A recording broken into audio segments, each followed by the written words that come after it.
A ndihesh sikur e ke shkatruar jetën tënde, sikur ke bërë aq shumë gabime sa që nuk ka kthim pas? Atëherë të lutem më ndiq deri në fund, sepse kam një mesazh të mirë për ty. Jam e sigurt që do t'inkurajosh. Para pak ditësh një video ku pyesja se çfarë do të thoshin njerëzit për ty pasi të vdisje, dikush më la një koment që më bëri të mendoj. Ai shkroi vetëm një fjalë. Më erdhi shumë keq sepse mendoj që pas asaj fjale nuk ishte thjesht një njeri që po talle ose po bënte shaka, por besoj që ishte një njeri që ndjej i thyer dhe i pa shpresë, që e sheh veten si një dështim total.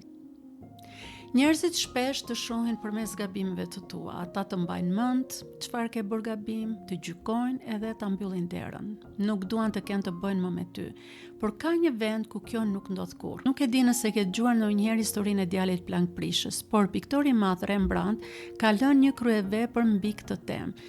Në atë pikturë shohim atin edhe birin që është kthyer, pra djalin plankprishës.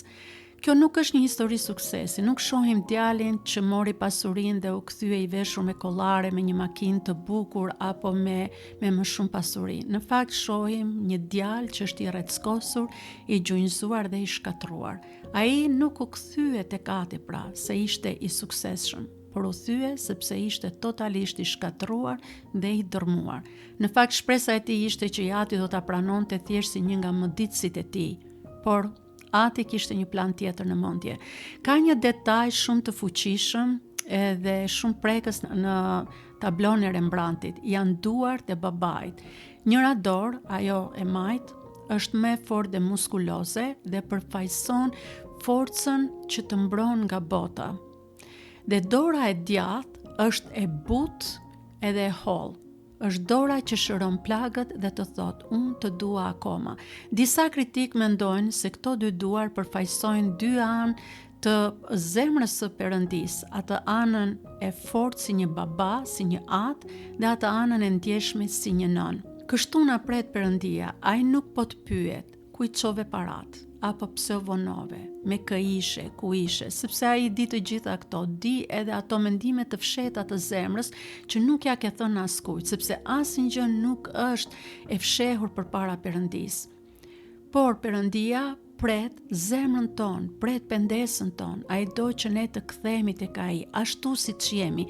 Nuk pret performancën tonë, nuk pret që ne të kthehemi, të rregullojmë gjithçka dhe pastaj të vim tek ai si fitimtarë dhe të themi që ne e ndreqëm gabimin që bëm.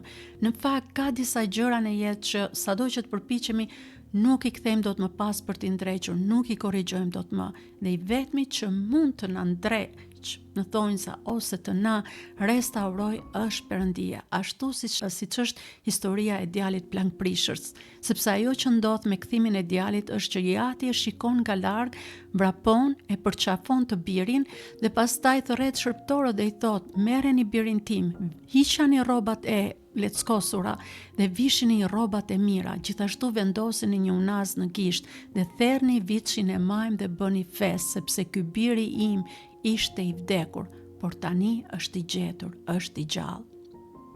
Zoti pret që ti të kthehesh dhe ai do të restauroj, ai do të vesh me rroba të tjera, ai do të jap një identitet të ri, ai do të jap një fillim të ri. Ka një kapitull të pastër në jetën tënde, një faqe të re, që ai don që ta rishkruaj me ty kur ti të kthehesh.